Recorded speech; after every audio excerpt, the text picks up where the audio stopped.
The winter storm hammered the small coastal town with a fury that hadn't been seen in decades. Jack Turner pulled the workshop door against the howling wind, ready to call it a night, when headlights swept across the frosted windows. A white SUV skidded to a stop outside, engine sputtering.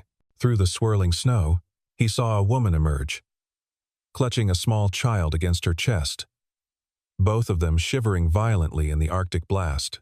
Jack Turner had learned long ago that life rarely followed the plans you made for it. 5 years had passed since cancer took his wife Sarah, leaving him to raise their son Eli alone in this quiet harbor town, where his grandfather had first opened the woodworking shop in 1947. At 36, Jack had the weathered hands of a craftsman and the cautious heart of a widower who'd learned that love could vanish as quickly as morning fog over the harbor. He knew every grain pattern in the workshop's old beams, every creak in the floorboards of the apartment above where he and Eli lived, simply surrounded by the scent of cedar and pine. The townspeople respected Jack's skill with wood and his quiet reliability, though few knew the depth of grief he'd channeled into each piece of furniture he crafted late into the night when sleep wouldn't come. Claire Morgan existed in an entirely different world, though fate had brought her to Jack's door on this brutal night. At 32, she commanded boardrooms with the same natural authority that had propelled her to CEO of Morgan Enterprises before her 30th birthday. Her rise through the corporate ranks had been meteoric, a combination of brilliant strategic thinking and an almost supernatural ability to see market patterns before her competitors. But power and success hadn't shielded her from Victor Kane's calculated cruelty. Their marriage had begun as a merger of equals, two ambitious people who mistook intensity for passion. The divorce had made headlines in the business journals, though the real story, the subtle threats, the financial manipulation, the way he'd used their daughter Sophie as a weapon, remained hidden behind legal documents and non-disclosure agreements. Claire had spent the last 2 weeks moving from hotel to hotel, paying cash, staying off the grid, trying to protect 7-year-old Sophie from a father who saw her not as a daughter, but as leverage in his twisted game of control. They had crossed paths once before, at a community fundraiser 6 months earlier. Jack had been donating a handcrafted rocking chair for the auction, a piece made from reclaimed ship timber that had taken him 3 months to perfect. Claire had been there representing her company's charitable foundation, her presence commanding attention even as she tried to blend into the small-town crowd. Their interaction lasted barely 30 seconds. A polite nod, a murmured appreciation for his craftsmanship, her fingers briefly touching the smooth armrest he'd spent hours sanding, before the crowd swept them in different directions.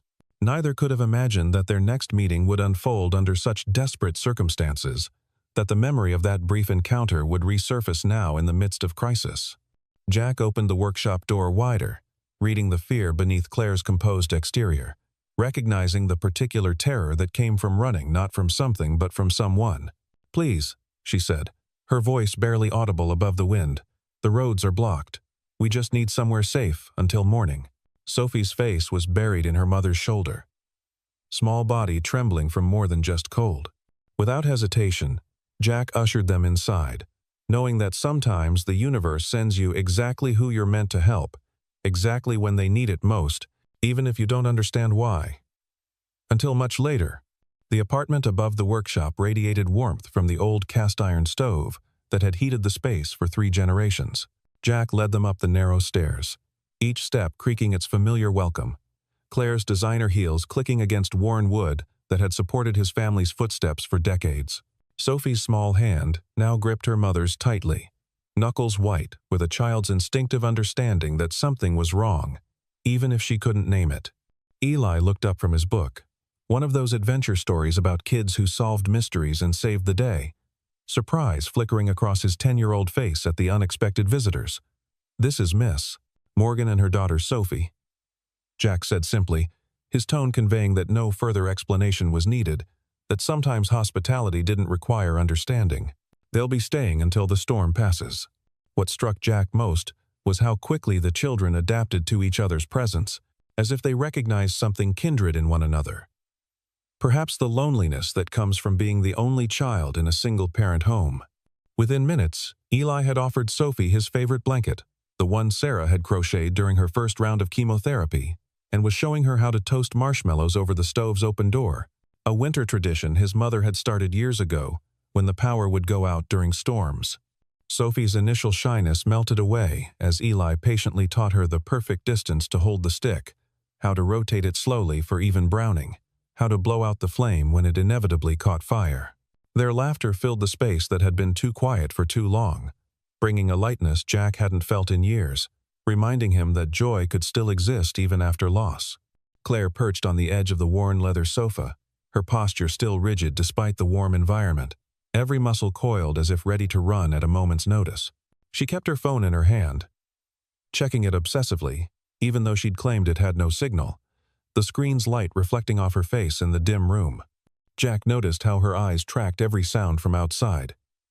Each gust of wind, each creak of the building, each distant rumble that could be thunder or could be something else entirely, as if expecting danger to burst through the door at any moment. He brought her tea in a handmade mug, one of Sarah's last pottery pieces before her hands became too weak to work the wheel, and Claire's fingers wrapped around it gratefully, seeking warmth and perhaps comfort. "You're safe here," Jack said quietly, settling into the chair across from her. The same chair where he'd sat countless nights watching Sarah sleep during her illness, learning that sometimes presence was more important than words. "This building has weathered worse storms than this one." Claire's laugh held no humor, just a bitter understanding of how relative safety could be. "I wish it were just the storm I was worried about." The children had moved to the window, Eli pointing out where the harbor usually lay beyond the wall of white, describing the boats that would bob there in summer, the lobster traps stacked on the docks. Sophie pressed her nose to the glass, leaving little fog circles that Eli turned into smiley faces with his finger, and for a moment she was just a 7-year-old girl enjoying a snow day. Their innocent joy stood in sharp contrast to the tension radiating from Claire's body. The way she kept positioning herself to see all exits, the way her hand occasionally moved to her pocket, as if checking for something. "Mom, look!" Sophie called out, her voice bright with wonder. "Eli says sometimes you can see seals from here when it's not snowing. Real seals, not just the ones in the aquarium." "That's wonderful, sweetheart," Claire replied, her voice softening for her daughter, while her knuckles stayed white around the mug, the maternal instinct to protect warring with the exhaustion of constant vigilance. Jack recognized the signs of someone running from something more dangerous than weather. He'd seen it before in a neighbor who'd fled an abusive relationship, the way she jumped at doorbell rings for months afterward. He'd seen it in a friend who'd witnessed something they shouldn't have, constantly looking over their shoulder even in the safety of their own home. The way Claire startled at every unexpected sound, how she positioned herself between Sophie and the door, the careful way she chose her words as if they might be used against her later. All of it spoke of a fear that had nothing to do with the blizzard raging outside. As the evening deepened and the children began to yawn, their energy finally depleted by excitement and warmth, Jack made up the small guest room that had once been his wife's craft space. The walls still held faint marks from her design sketches, dreams of quilts she'd never finish. Claire tucked Sophie in with a gentleness that revealed the fierce love beneath her polished exterior, singing a lullaby so quietly Jack could barely hear it from the hallway. When she returned to the living room, her shoulders finally began to drop, exhaustion winning its battle against hypervigilance. "Thank you," she whispered, and Jack understood she meant for more than just the shelter, for not asking questions, for creating normalcy for Sophie, for offering safety without conditions. The truth emerged slowly, like ice melting under warm water, each revelation adding another layer to the story. Claire sat with her second cup of tea, the children asleep in their respective rooms, the storm creating a white noise buffer between them and the world that seemed increasingly dangerous with each detail she shared. Jack had learned patience in his years of working with wood. You couldn't rush the grain, couldn't force the joints, had to let the material tell you what it wanted to become. People, he'd found, were much the same, their stories emerging in their own time. "Victor won't stop," Claire finally said, her voice barely above a whisper, as if speaking louder might somehow summon him. "My ex-husband. He's not used to losing. And the divorce." It was the first time anyone ever told him no. Jack remained silent, letting her words find their own rhythm, understanding that sometimes the most important thing was simply to witness someone's truth. Outside, The wind had picked up, rattling the old windows in their frames, but the sound seemed distant compared to the weight of Claire's story. He comes from old money, the kind that's been making rules for so long, they've forgotten rules apply to them too. His father is a federal judge. His uncle runs the second largest investment firm on the East Coast. When we met, I thought his confidence was attractive. His connections were just good business. I didn't realize until too late that to him, everything is a transaction. Everyone is either useful or disposable. Claire's hands trembled slightly as she set down the mug. When I filed for divorce, he laughed. Said I'd never work in business again, that he'd destroy everything I'd built. When the court granted me primary custody of Sophie anyway, he told me I'd regret it. Said he'd make sure I understood what real power looked like. And the police? Jack asked, though he suspected the answer from the defeat in her shoulders. Victor's golf buddy is the deputy chief. Another friend sits on the state Supreme Court. His former roommate from Princeton runs the largest private security firm in 3 states. Every complaint I filed disappeared, got lost in paperwork, or was dismissed as a misunderstanding. One officer actually told me I should be grateful Victor still cared enough to want to be involved in Sophie's life. She looked directly at Jack for the first time since beginning her story, her eyes holding a mixture of anger and exhaustion. I have money, influence, run a successful company with 200 employees, and none of it matters. He systematically isolated me from every support system, frozen assets through legal challenges, painted me as an unstable mother in the media. There are 3 different gossip blogs running stories about my supposed mental breakdown, complete with photoshopped images of me at facilities I've never been to. Jack understood powerlessness, though his had come in the form of medical helplessness. Watching Sarah fade, despite all their prayers and treatments, despite the specialists and experimental procedures. But this was different, a deliberate cruelty inflicted by someone who'd once claimed to love her, who'd stood beside her at an altar and promised to cherish and protect. 2 weeks ago, I found a tracking device on my car, hidden inside the rear bumper. Then, strange men started showing up at Sophie's school, claiming to be security consultants evaluating campus safety. The principal called me concerned. They had legitimate-looking credentials, but something felt wrong. That night, Sophie told me a man at the playground asked her if she'd like to visit her daddy. Said he had a special surprise waiting. That's when I knew we had to run. How did you end up here? Jack asked. This town isn't exactly on the way to anywhere. That's precisely why I chose it. Random turns, no pattern, no destination. I've been paying cash only, using fake names at motels, switching cars twice, using rental agencies that don't require credit cards. I thought I'd been careful enough. She pulled out her phone, showed him the screen where no bars appeared, the storm having knocked out the cell towers. I disabled the GPS, took out the SIM card, even had a friend check for tracking software. But Victor has resources I probably don't even know about. Connections in places I can't imagine. The weight of her situation settled into the room like another presence, heavy and suffocating. Jack thought of Eli, safe and innocent in his bed. Of Sophie, who deserved the same peaceful childhood, the same chance to worry about nothing more serious than tomorrow's homework. Some fights, he realized, chose you whether you were ready or not. You can stay as long as you need, he said, meaning it. This town takes care of its own. And, right now, that includes you and Sophie. Claire's eyes glistened with unshed tears. You don't know what you're offering, what he's capable of. He destroyed my business partner's career, just for supporting me during the divorce. Had him audited, investigated, harassed until he had to leave the state. Maybe not, Jack agreed, remembering his own battles. Different, but no less consuming.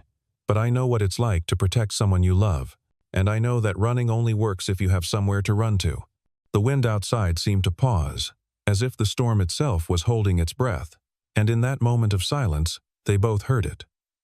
The low rumble of an engine somewhere beyond the white curtain of snow, too steady to be thunder, too deliberate to be coincidence. Jack moved to the window first, careful to stay to the side. Peering out through the narrow gap between frame and wall, using skills he'd learned in the Navy 20 years ago. Before woodworking, before Sarah, before his life became about creating rather than destroying, the workshop's exterior floodlight, motion-activated and battery-powered, hadn't triggered, which meant whoever was out there was staying beyond its range. Watching. Waiting. Through the dense snowfall, he could make out headlights, stationary but lit, like eyes in the darkness. They weren't moving, just sitting there about 50 yards away. Engine running. Patient, as predators. Evaluating prey. Eli's room, he said quietly to Claire, his voice carrying the calm authority of someone who'd made decisions under pressure before. Wake Sophie. Keep them together, away from windows. The closet in there is reinforced. Used to be a safe room, when bootleggers owned this place during Prohibition. Claire didn't question, didn't hesitate, recognizing the voice of someone who knew how to handle danger. She moved with the fluid efficiency of someone who'd rehearsed this scenario in their mind dozens of times, probably lying awake in anonymous motel rooms, planning for the worst. Jack heard her gentle voice rousing the children, Eli's sleepy confusion mixing with Sophie's immediate alertness. The child had learned to read her mother's fear like a barometer. Jack killed the lights throughout the apartment, plunging them into darkness save for the faint glow from the stove's dying embers. His eyes adjusted quickly, muscle memory guiding him through the familiar space where he'd navigated countless times in the dark during Sophie's illness. When he'd check on her without wanting to wake her, he grabbed his phone, found it dead. The storm had knocked out more than just the cell towers, probably taken down power lines throughout the county. The landline in the workshop might still work, but that would mean leaving them alone up here, vulnerable. Through the window, he watched a second set of headlights join the first, positioning itself at a different angle, covering more ground. Then a third vehicle arrived, completing a loose triangle formation. 3 vehicles for 1 woman and a child. This wasn't a rescue party. This was a hunting party. Claire returned to his side, her breath shallow but controlled. "I found it," she whispered, holding up a small device no bigger than a quarter, its tiny LED light still blinking green. It was sewn into Sophie's favorite stuffed animal, inside Mr. Button's. "The one thing I never thought to check, because she's had it since she was 2. Victor gave her a new improved version for her birthday last month. Said the old one looked worn out. She won't sleep without it." The cruelty of it, using a child's comfort object as a tracking device, corrupting something innocent into a tool of surveillance, told Jack everything he needed to know about Victor Kane. This wasn't about custody or even control.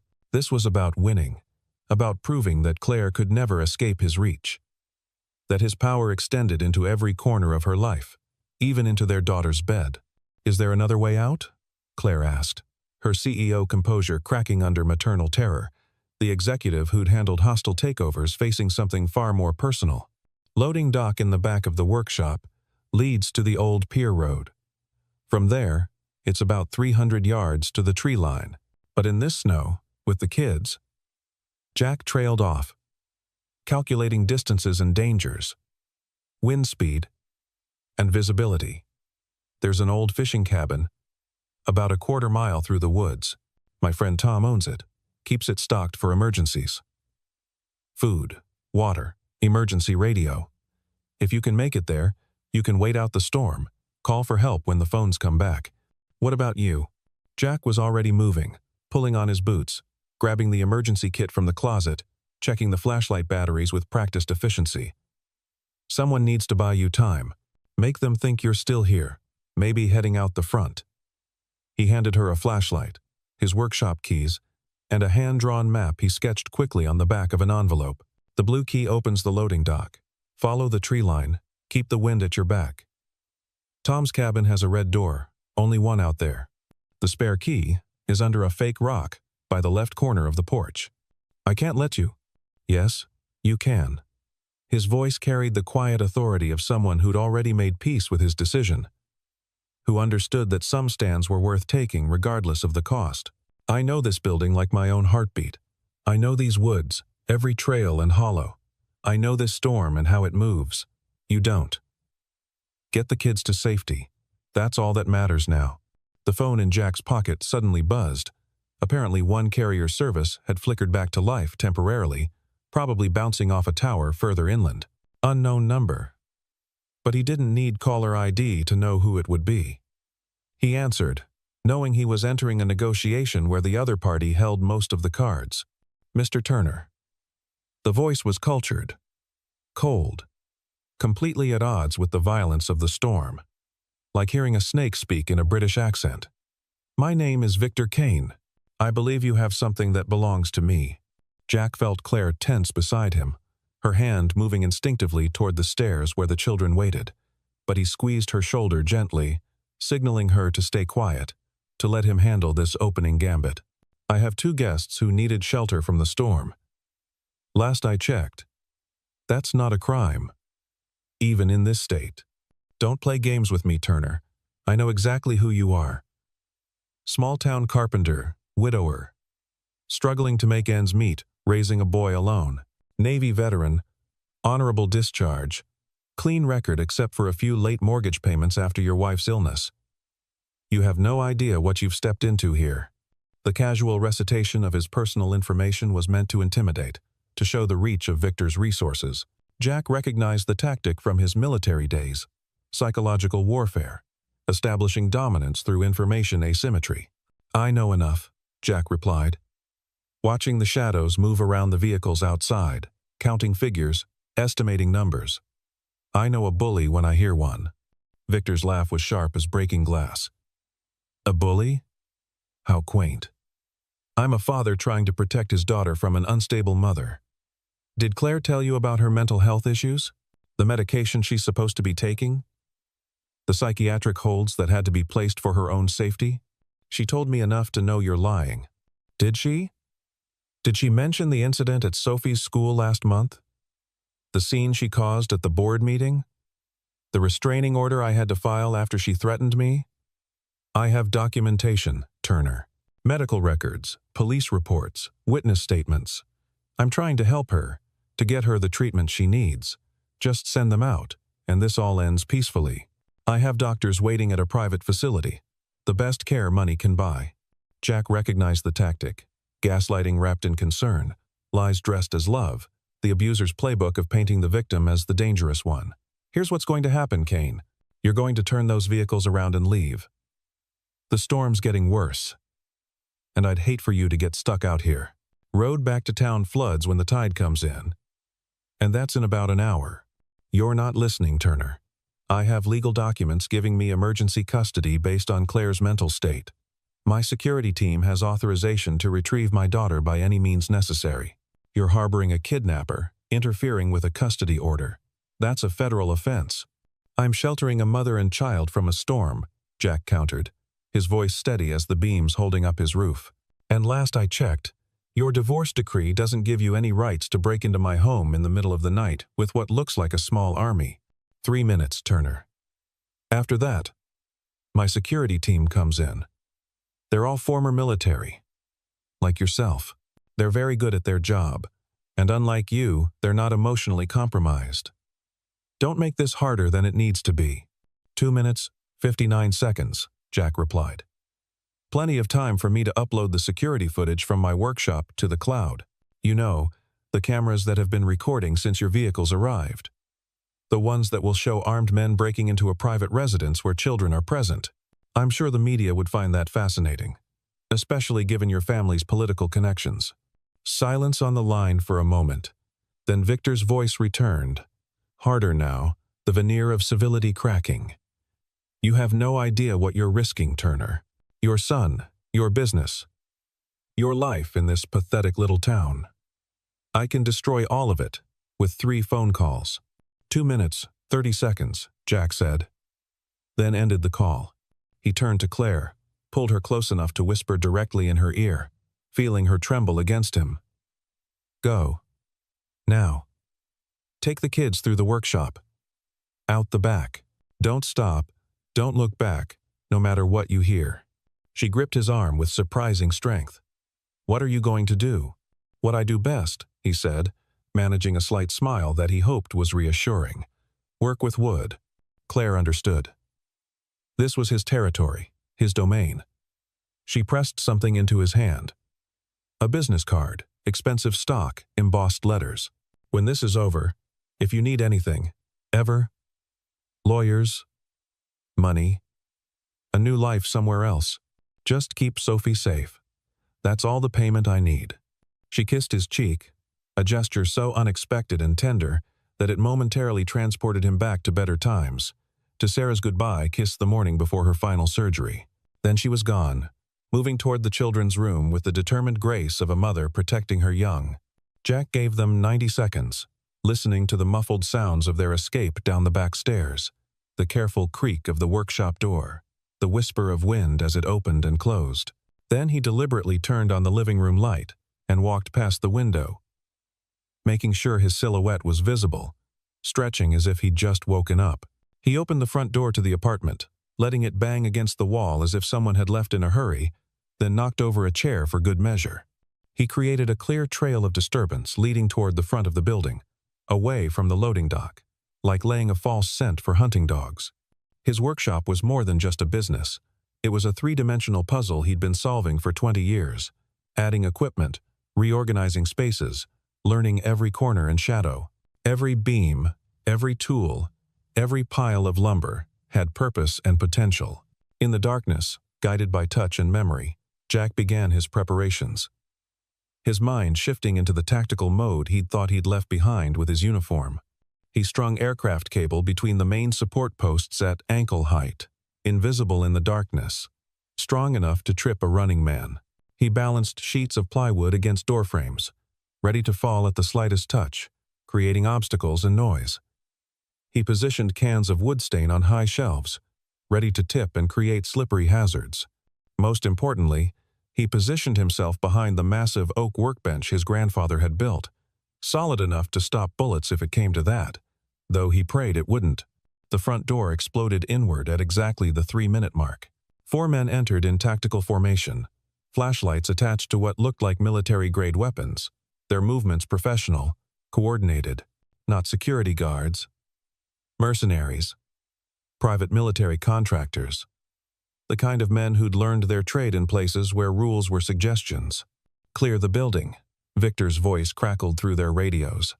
"The woman and child are priority. The men are collateral, but I'd prefer no casualties if possible. Too much paperwork." Jack waited until the first man passed his position, then pulled the release cord he'd rigged. 100 pounds of oak planks crashed down from the loft, sending the man sprawling, his weapon skittering across the concrete floor. The sound was tremendous in the enclosed space, designed to disorient as much as disable. The second man spun toward the noise, caught the tripwire, and went down hard, his head striking the concrete with a dull thud. Jack was on him before he could recover, using a chokehold he'd learned in the Navy, applying just enough pressure to render him unconscious without permanent damage. The man went limp, breathing but neutralized. The third man was smarter, more cautious. He moved along the walls, weapon sweeping in controlled arcs, using proper room-clearing technique. Jack circled opposite, using the maze of equipment and lumber to stay hidden, becoming one with the shadows he knew so well. The workshop that had been his sanctuary, his place of creation, became a tactical advantage. He knew every blind spot, every acoustic quirk, every loose board that would creak under weight. "Turner!" Victor's voice boomed from outside, amplified now through what sounded like a megaphone. "This is pointless. We have thermal imaging. We know they're not here anymore. We tracked them to the tree line." Jack's blood chilled. If they knew Claire and the children had fled, if they had that kind of equipment. "But you interest me," Victor continued, entering the workshop himself. Expensive shoes crunching on sawdust, seemingly unconcerned about the danger. The loyal knight, protecting the damsel. How wonderfully antiquated. How perfectly naive. Did she promise you money? Or perhaps something more personal? Did she play the vulnerable woman, needing a strong man's protection? Jack remained silent, tracking Victor's movement by sound, noting how the man stayed behind his security team, letting others take the risks. The man was heading toward the back, toward the loading dock, following the trail but not fast enough to catch up. They can't have gone far in this storm, Victor mused, his tone conversational, as if discussing a minor business setback. My men will find them within the hour. Thermal imaging, night vision, satellite phone to coordinate with the helicopter that's standing by. But you've caused me inconvenience, Turner. That requires compensation. Jack moved silently, positioning himself between Victor and the rear exit. If Claire had made it to the tree line, she'd need at least 10 more minutes to reach Tom's cabin in this snow, maybe 15 with the children. He needed to buy them that time. I looked you up, you know, Victor continued, his voice carrying that particular cruelty of someone who enjoyed causing pain. Sarah Turner died of pancreatic cancer 5 years ago. Stage 4, diagnosed too late. Medical bills must have been crushing. Second mortgage on the house, loans from friends, fundraisers that barely covered the chemo. Is that why you're helping Claire? Hoping for a payout? Or is it something else? Does she remind you of your dead wife? Are you trying to save her? Because you couldn't save Sarah? The mention of Sarah's name, the casual dissection of his grief, ignited something cold and precise in Jack's chest. He stepped out from cover, blocking Victor's path, no longer interested in hiding. You want to know why I'm helping her? Jack's voice was steady as seasoned oak, carrying across the workshop with quiet authority. Because I know what it's like to watch someone you love fight something that's trying to destroy them. The difference is, Sarah's enemy was disease. It didn't have a choice in what it was. Claire's enemy is you. And you're choosing to be a monster. Victor smiled, all teeth and no warmth, the expression of someone who'd never faced real consequences. How poetic. How noble. Marcus, eliminate this problem. The fourth man emerged from the shadows, weapon raised, laser sight painting a red dot on Jack's chest. Jack dove behind the industrial saw, heard the crack of gunfire, felt splinters explode above his head. This had escalated beyond anything he'd imagined, beyond a custody dispute into something darker.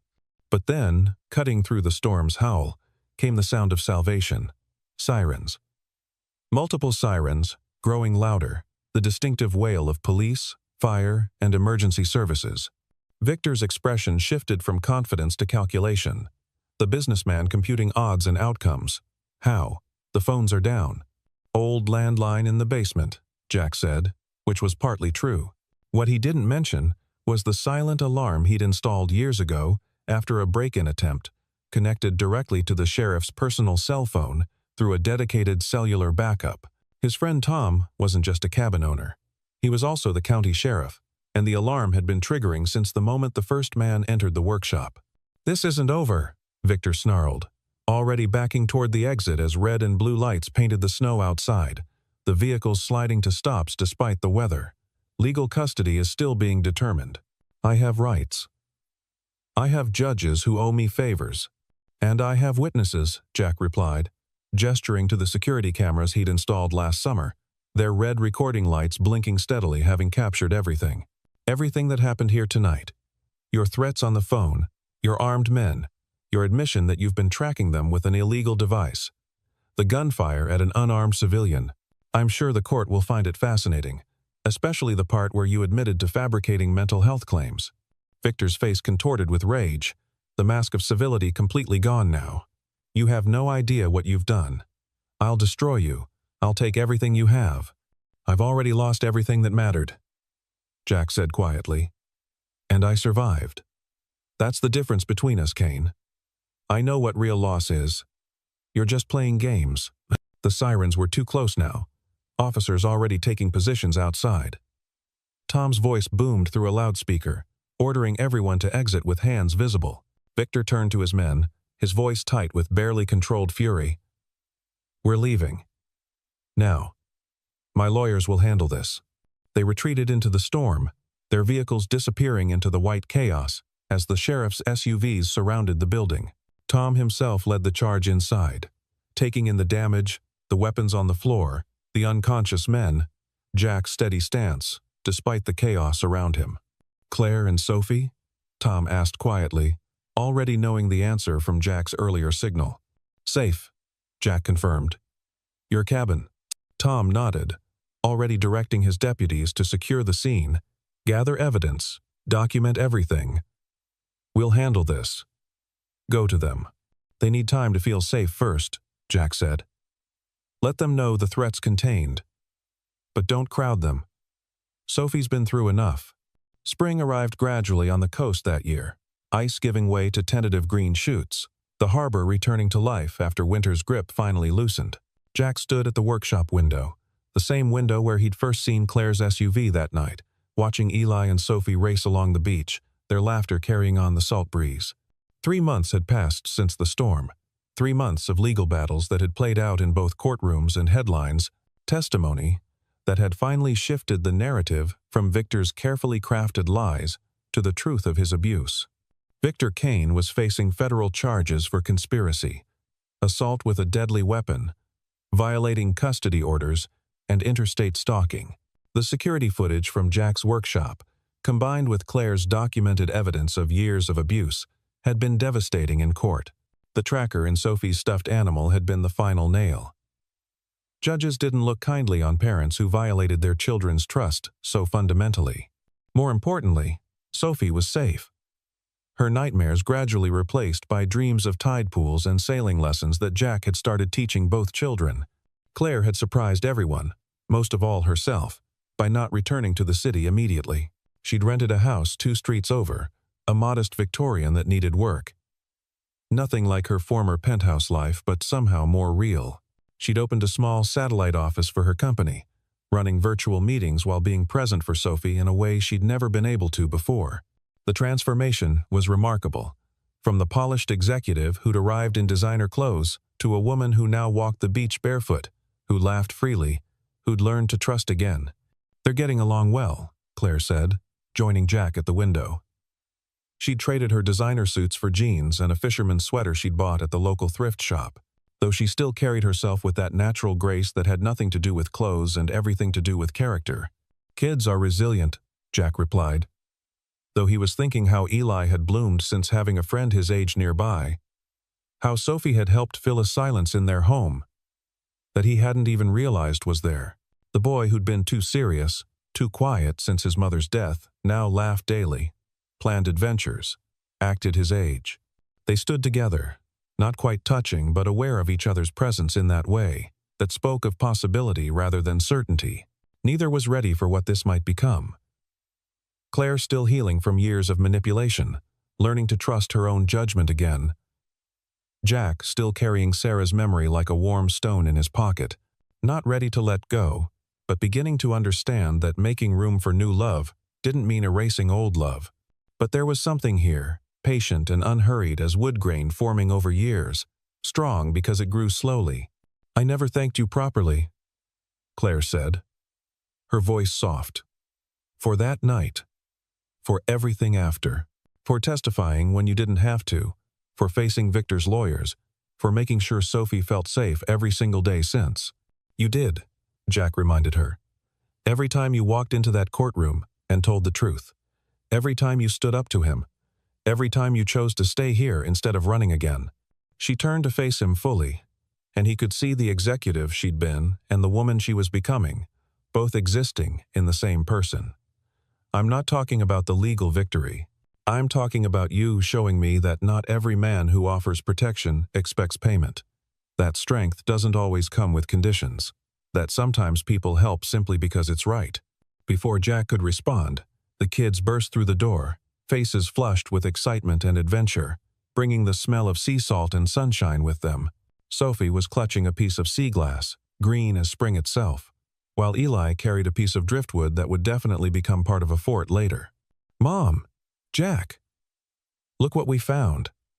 Sophie's voice was bright, unguarded, so different from the frightened child who'd arrived in the storm. "Eli says if we collect enough, we can make a window hanging. There's a seal, a real seal." "Can we go back and see?" Eli added, already heading for the door again, his enthusiasm infectious. After lunch, Claire laughed, the sound genuine and free, no longer carrying the edge of anxiety that had defined her for so long. "And only if Jack comes with us." "I suppose I could close the shop early," Jack said, catching Eli's hopeful grin. Seems like a good day for seal watching. As they gathered jackets and packed sandwiches, Claire working alongside him in the kitchen with an ease that suggested familiarity, Jack caught her eye. She smiled, soft and real. And he felt something shift in his chest, not the sharp pain of loss he'd carried for so long, but something else. An opening. A beginning. The understanding that hearts could expand rather than replace, that love wasn't a zero-sum game. They walked to the beach as a group, but not quite a family, not yet. That would come later, slowly, built with the same patience and care Jack brought to his craft. For now, it was enough to walk together toward the water. 4 people who'd found each other in a storm and chosen to stay when the weather cleared, chosen to build something new from the pieces of their broken pasts. The seals were there, just as the children had promised, sunning themselves on the old pier posts, whiskers twitching in the afternoon light. Sophie slipped her hand into Jack's as they watched, a gesture so natural and trusting that it took his breath away. On his other side, Eli was explaining seal facts he'd learned at school, his voice animated, while Claire listened with genuine interest, asking questions that made him beam with pride. "Did you know they can hold their breath for up to 2 hours?" Eli said, his knowledge overflowing. "And they can dive really deep, like 300 feet. "That's amazing," Claire responded, and meant it. "You know so much about them." "Mom used to take me to watch them," Eli said, and for the first time, mentioning his mother didn't carry only sadness. She said they always come back to the same places, like they remember where home is. This was what Victor Kane, with all his power and money, could never understand. That real strength came from protection freely given. That love grew in safety and patience. That sometimes the most precious things were built not from force, but from choosing, again and again, to show up for each other. That healing happened not in grand gestures but in small moments like this, watching seals on a Tuesday afternoon, building trust one shared experience at a time. The sun was warm on their faces, spring finally keeping its promise of renewal. Somewhere in Jack's workshop, the chair he was building sat unfinished, but that was all right. There was time. There was always time for the things that mattered, for the careful work of building something meant to last. The storm had brought them together, but it was choice that kept them here. Choice that would eventually transform 4 broken pieces into something whole and strong and beautiful. As they walked back home, Sophie chattering about the seals, Eli planning tomorrow's adventure, Claire's hand briefly brushing Jack's in a touch that promised without demanding, Jack thought about Sarah. About how she would have loved this moment. These people. He thought she would have understood that love wasn't diminished by being shared, that hearts could hold multiple truths simultaneously. The storm had passed, but what it had brought to shore was just beginning to reveal itself, like sea glass polished by waves, beautiful because it had been broken and remade by forces beyond its control.